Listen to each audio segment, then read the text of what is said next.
The other day, Lake and I trying to find some morning spots actually, and we've been hunting, I don't know, a quarter mile from here.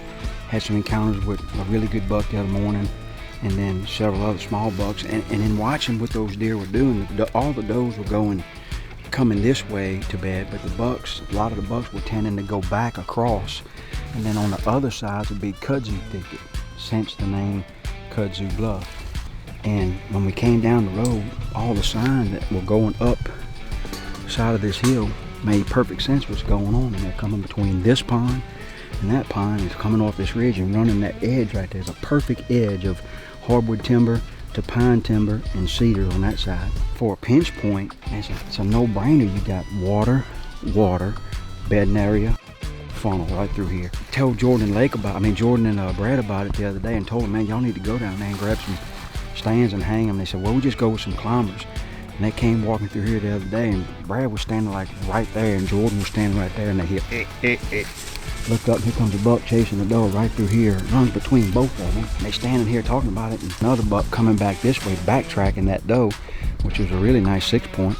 And Brad popped him on the ground right here with his bow. I'm excited. I wish it wasn't so warm, wasn't so nasty. The wind is perfect to hunt it right now. Southeast wind blowing back up the hill. We could go fishing. Perfect day to get stuff done like this. Hey, after he gets that home, when he comes in here, tell him, could you go up there and move that a little bit more today?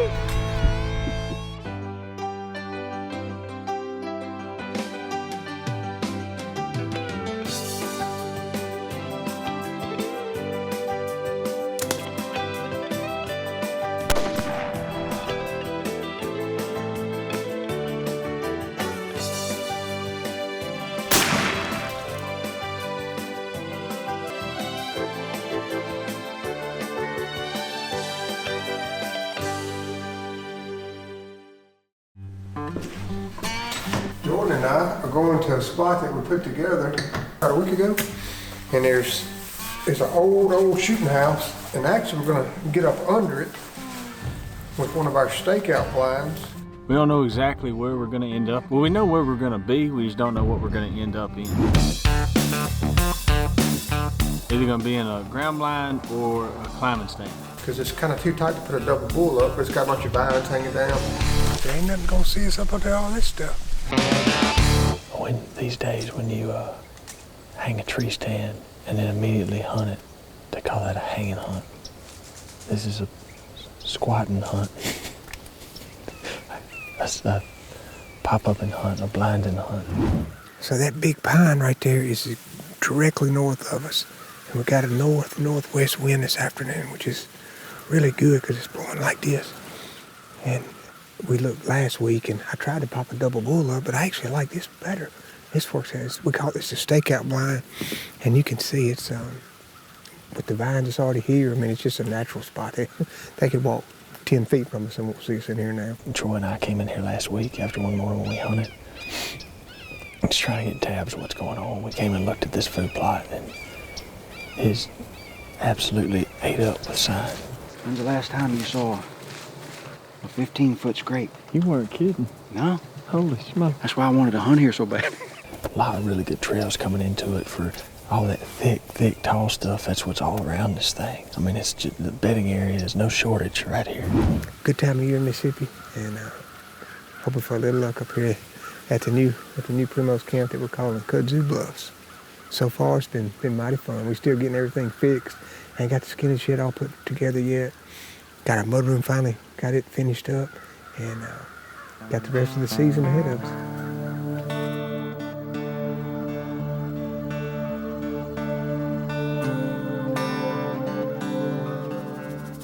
With this being our first season at Kudzu Bluffs, we're learning more and more about the property and the patterns of the deer herd. One key factor we all agree on is observing and hunting the fringes of the property and not pressuring the core bedding and feeding areas. This allows the deer to make their transition from summer to fall patterns unpressured and will dramatically help in keeping them from going nocturnal as fall and winter arrive. Even though we're only an hour and a half southeast across the Mississippi River from Cottonmouth, The rut here at Kudzu Bluffs is a full week to 2 weeks earlier than at Cottonmouth, and this earlier rut has caught us all by surprise. Jordan and I, this is just a little offset piece of ground. We got it stopped at about 30 acres on the opposite side of the road from our main portion at Kudzu Bluffs. And, I mean, we didn't see a ton of deer, but we did see, had a fun little 8-point chasing a doe. Chased her off and messing with her up there, and they come down here behind us and ran right in front of us. Definitely the bucks are on their feet, moving, interested. I wouldn't say they're full-blown rutting yet, but definitely gonna be appears to be a much earlier rut here than we were used to the Cottonmouth. And maybe even a couple weeks sooner, the way it's looking. But we're gonna ease on that here, head back to the camp, get the grill going, wait on Lake and Troy to get back, see what they saw. From the DNA of two of the world's foremost hunting optics, the ultimate hunting machine is born. The all-new Fusion X range-finding binocular. With an industry-first advantage, its new active sync display fluidly morphs from black to red for max visibility in all lighting conditions, delivering hair-splitting 1-yard accuracy out to 1 mile, all inside a bright, razor-sharp optical system, ready to make you a tag-filling machine. By Bushnell. At the core of all of us, there is a code, a roadmap that determines who we are. Our code is written in early morning sunrises and the anticipation of opening day. Our code is written by the moments that we experience with those we love the most. It's written by the feeling of our dirt in our hands. At Mossy Oak, our code is burned into every cell of our body. It's in our DNA. At Savage, we know waterfowlers are a special breed. If you hunt, you know. Nothing gets in their way. Gear that outperforms harsh demands is the difference between a tired dog or an empty lanyard. Discover your Renegade. Only from Savage.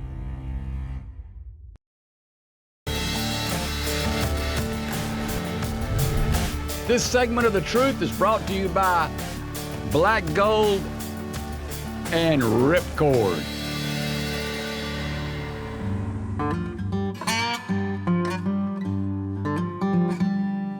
Old Jimbo got the word that the rut was in high gear at the Bluffs and took a few days off work and rolled into camp, ready to rock. So this is Jimmy's first time hunting Kudzu East. And this is actually a plot that we've been wanting to get into for a while. We just haven't had the right wind for it. But we got it today. But this food plot has been getting hammered. I signed that they've ate it down big time. So we're in here early enough.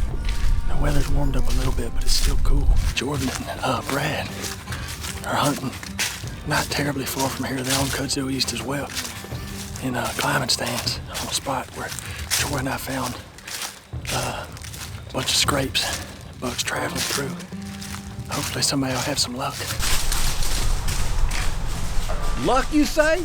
It seems Brad and Jordan drew that lucky straw, because on their way to climb a tree for the evening hunt, they just about got trampled by this rutted up fella chasing his hot girlfriend. I mean, that doe ran like 4 yards from me. It ran in between me and you. Did you hear that? That buck was We'd have shot him. He was older dude. He was older dude. He smelled me though, but she didn't. He's freezing. I mean, that rut. I'm surprised we had another one came. What was that he said? I'm surprised we had another one came. That was a little doe though, wasn't it? I always look little when you're standing up on the ground. Yeah, I mean, I saw a doe and then I knew what was happening. I looked behind her. I never looked at her again.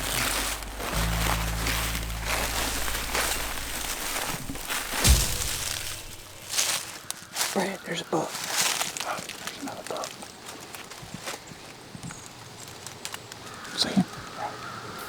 Hey, pretty good one too. Get your bow. All it takes is one hot doe in your neck of the woods, and you'd be amazed at what will happen and what you will see. This buck is trying to find that hot doe which just ran by Brad and Jordan. And he has no clue Brad and Jordan are even in the world.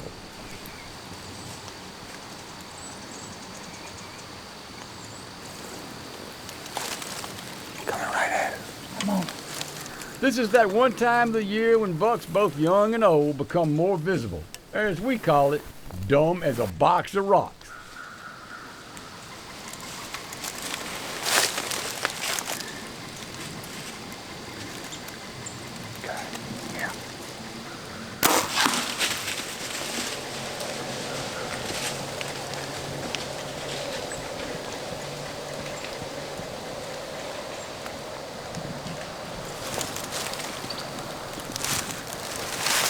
Holy moly. How about that? I ain't no way I could get my big camera out.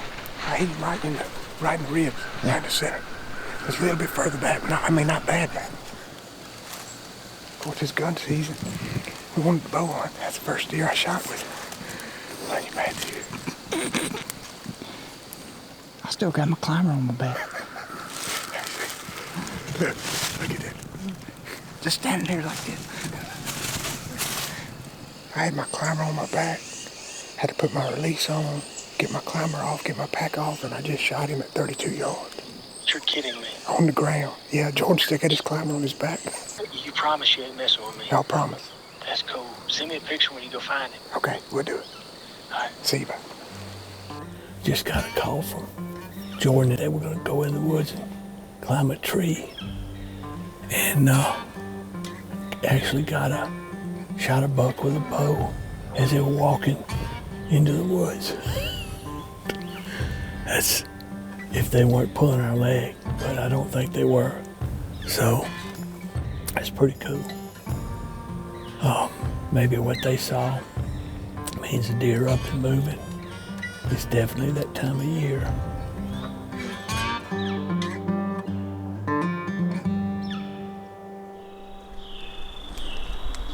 I wish I knew how to explain this one. My initial thought on the shot was it was a touch back, but not way back. We'll have to go back and look at it, but we waited probably 45 minutes, 50 minutes. And we just started trailing real slow, blood everywhere, and never found where he stopped a few times, never found where he lay down. And so we just eased back out of here. All the blood we found was always dry, so he just never stopped. So I guess it's further back than I thought. Don't know, we'll go back and look at it and get with Jimmy and Troy and Lake, and all we can do is come back in the morning. I mean, luckily it's gonna be, in the 30s tonight, so we got good blood and we got it marked, and we'll maybe bring Jordan's dog Delta back in here in the morning and see if we can pick up on it. But we trailed him to a plot and then we just ease back so we know where to start first thing.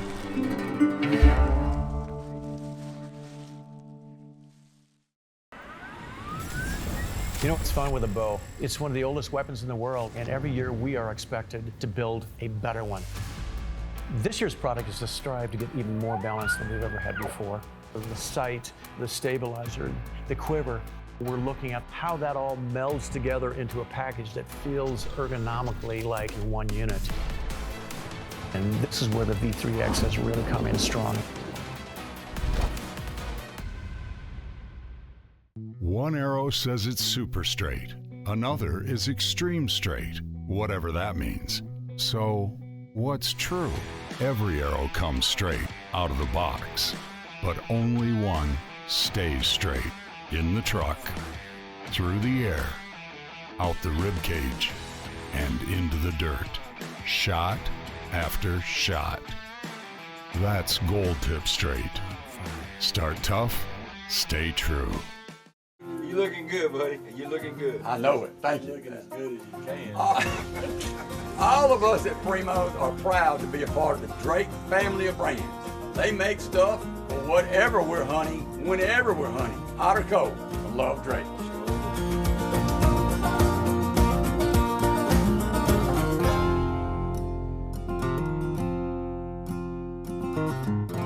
Drake, always in season. We got out here this morning. It's a real cold, crisp, quiet morning.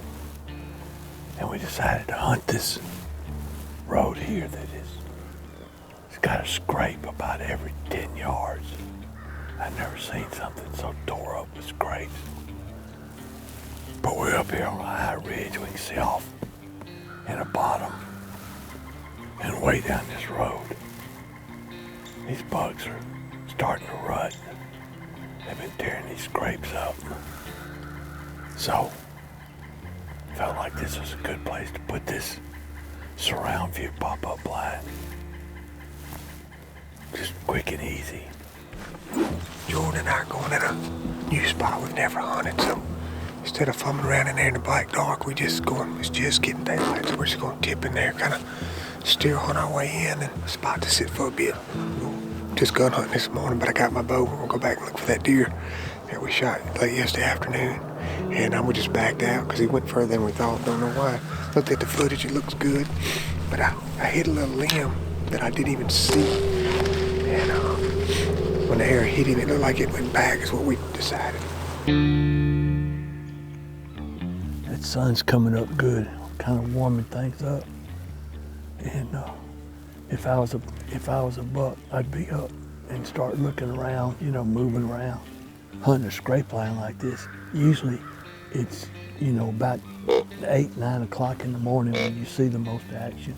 I think it's time we maybe start doing a little calling, grunting, hitting the can. See what we can stir up.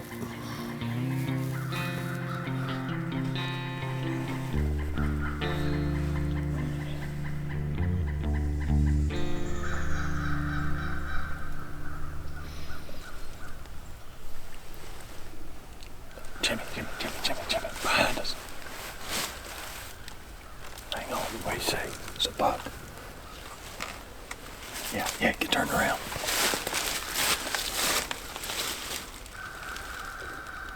You see? No, he was right there just on the inside of the road, walking along the side.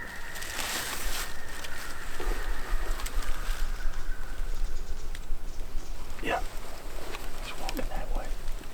I'll grunt at him or something. I lost him. I didn't see him. Just right in there. I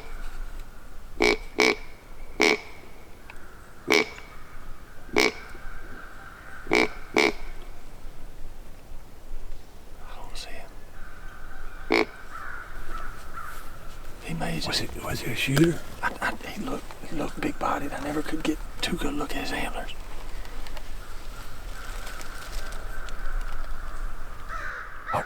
Oh, there.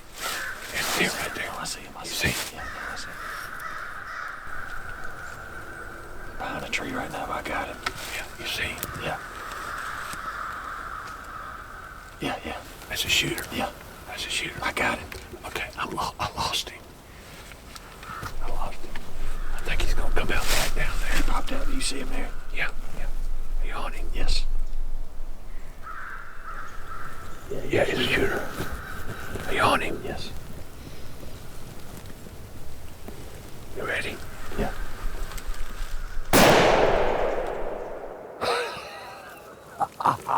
Rolled him.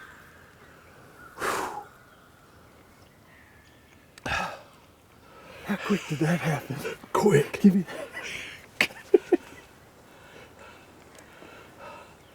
You know, we were just sitting there doing a little grunting. He was definitely coming to that calling too. Whew. Perfect morning. Cold, quiet.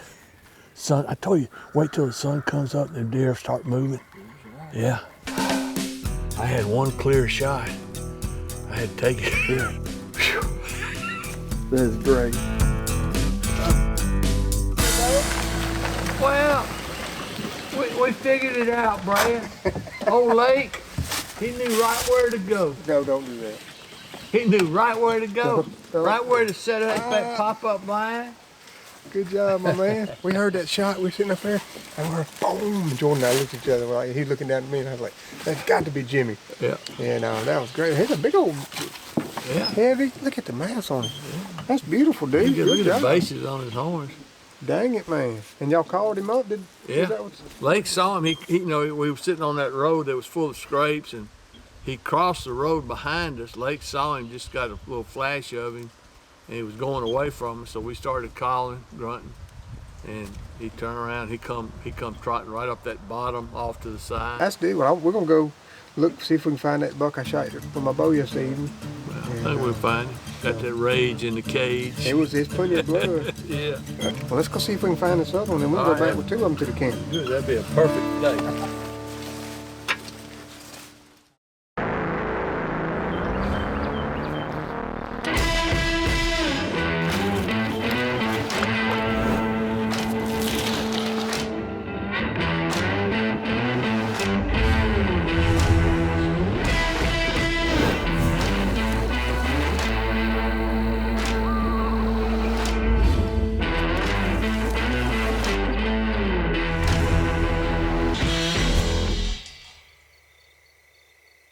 The only shooting stick with one-handed trigger pull adjustments has a new way to keep you at the top of your game. The Trigger Stick Apex. Built for sturdy support that adapts to unforgiving terrain with easy adjustments to make your big shots. With our DuraSteady 3-piece carbon leg design and interchangeable rock-solid clamp, nothing tops the Apex. The Trigger Stick Apex, only from Primos. For all models of the Generation 3 trigger stick, as seen on the Truth, visit primos.com.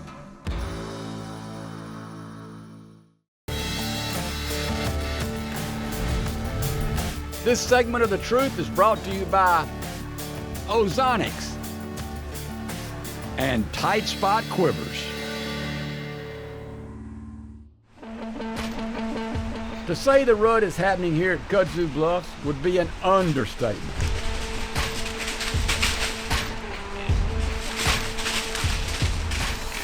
Brad and Jordan had 2 encounters with 2 rutting bucks before they ever found a tree to climb. Brad got a shot at this cool 6-point, cruising for a doe. Oh, no. But after a long search, Brad backs out, knowing he needs to come back at first light with more eyes.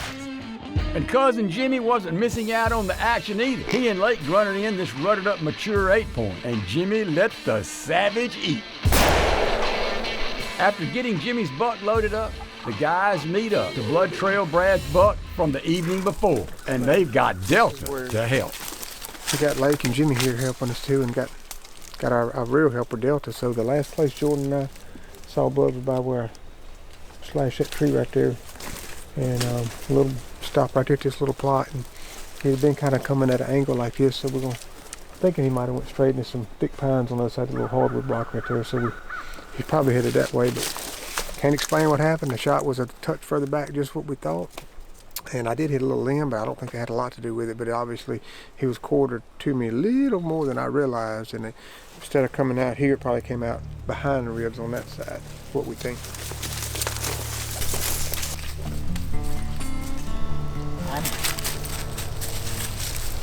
He stood here for a while. We really couldn't see much after this spot.